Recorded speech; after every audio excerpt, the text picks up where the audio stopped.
Hello, welcome back. In the last lecture, we finished the depreciation value portion. Now let's keep going to the gas mileage. If we want to look into a 5 years of a ownership, then we will also interested about what's the annual depreciation value is. So depreciation value over all depreciation value. And if we want to look into a year, then there's a annually depreciation value, which is equals to this number divided by 5. Okay. And similarly, we can do a control D in the cell just so it give us the annually depreciation value of the car of Toyota Prius 2021. And we can tell this is $741.17. Okay, so this is the depreciation value for this 5 years, and it's annually amortized depreciation value. We know that it's not a constant number of the depreciation, meaning some years, especially for the first few years, the car will be depreciating more than the rest of the years. In other words, the depreciation rate will slow down as time goes on. But in our analysis, I'm trying to simplify the model by feeling that to be a constant number. This is how I calculate the numbers for us. And now let's look into our gas cost. So to start with, the cars has different MPG, and as long as I know how much of the mileage a car travels, I will calculate how much of the gallon of gas we can consume per year times the unit cost of the gas. We can get the overall cost for the gas for a year. So let's start with copying the whole thing in here, which is in yellow, because the MPG actually is more of a constant number for different cars. Let's say MPG. And for Toyota 2023, we can find the MPG number by going to the AutoTrader website. Oh, this is a 2021 instead, but we can find this is 58 and 53. So let's just use the average number of this two right here equals 58 plus 53 divided by 2. I'm using a parenthesis right here just so I'm right in the middle of the MPG. Okay, so doing Control D right here, but let's use different values for it by looking into how much of 2023 will be costing us. So let's look into that. So for example, if you look into this car, and it's 57, 56. Okay, that's 57 and 56 divided by 2. Okay, so the MPG numbers are different from 2023 and 2021. So now let's look into how much of the mileage we're going to travel per year. So we can break this down by looking into every single week, and they are workday, one-way mileage. Okay.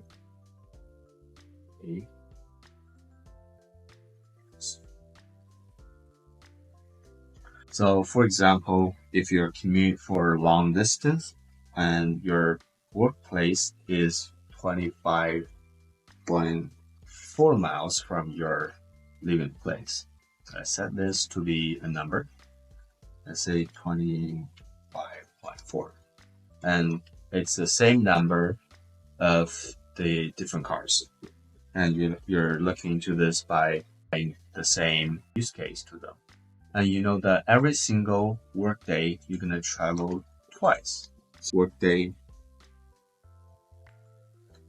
we number, and that's 2. So similarly, we're going to do a control D right here, just so there's the same use case we're looking into. And how many work days you're going to travel per week? So for example, if you work 5 days a week and in the weekend, you don't travel as much as the work days. And therefore, on average, you will be traveling about, let's say, 5.35. And this is work days in a week. And the next thing we're going to look into how many those working weeks you have for a year.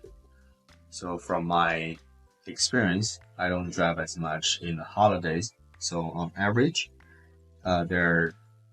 we know that there are totally 52 weeks per year, but there's some holiday weeks, for example, Christmas, and we're not traveling as much. So let's say 50.5.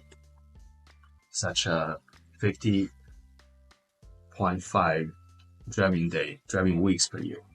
Working weeks. So now we can look into how much of mileage we travel for this entire year. Control R. And this is mileage. Okay. This is a dependent number, so we're gonna paint them into light red color. So we know that the total mileage the car drives will be this much of about mileage times this much times for a day times this much days in a week and times this much weeks in the year. Okay, so this is the mileage, and the same thing will apply to the next car.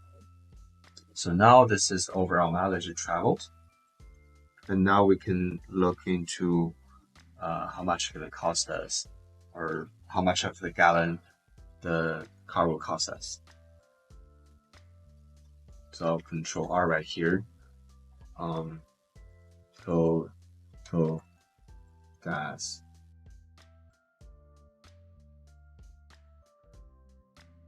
And we know that this number equals to this much of the mileage divided by this much of the gallon mpg.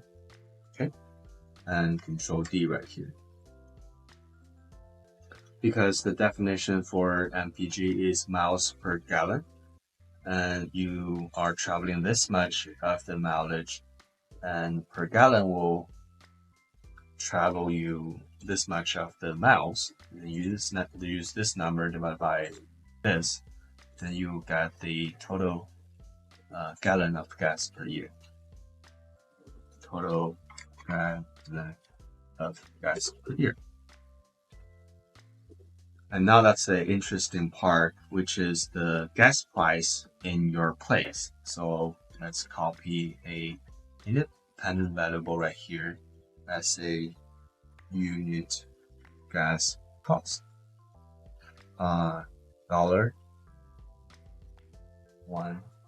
per gallon. Okay. So now this is a dollar value. So for example, in the place I'm living in, it costs $4.079. And same thing right here. So now it's not as accurate. Let's expand by giving it one more decimal point. So $4.079 per gallon. Therefore, we know that the overall cost gas cost per year, which is a calculated number, and that is using this much of the unit price for the gas and totally this much gas. Okay, and that's a dollar sign.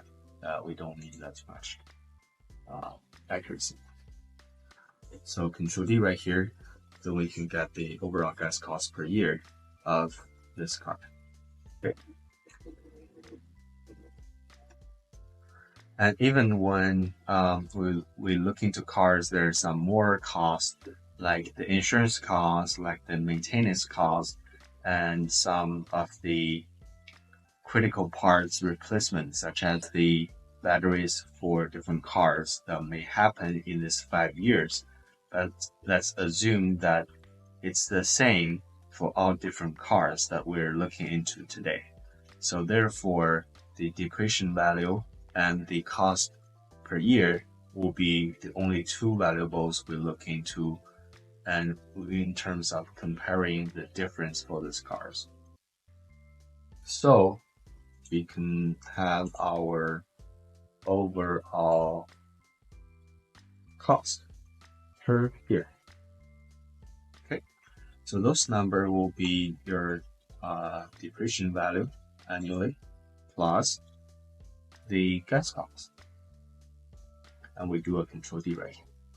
Okay, so now we know that the 2023 Toyota will be costing you more because it will be depreciation more, and it will be cost you even though you cost less in terms of the gas, and is this much of the value for the overall cost for the 2021 Toyota Prius.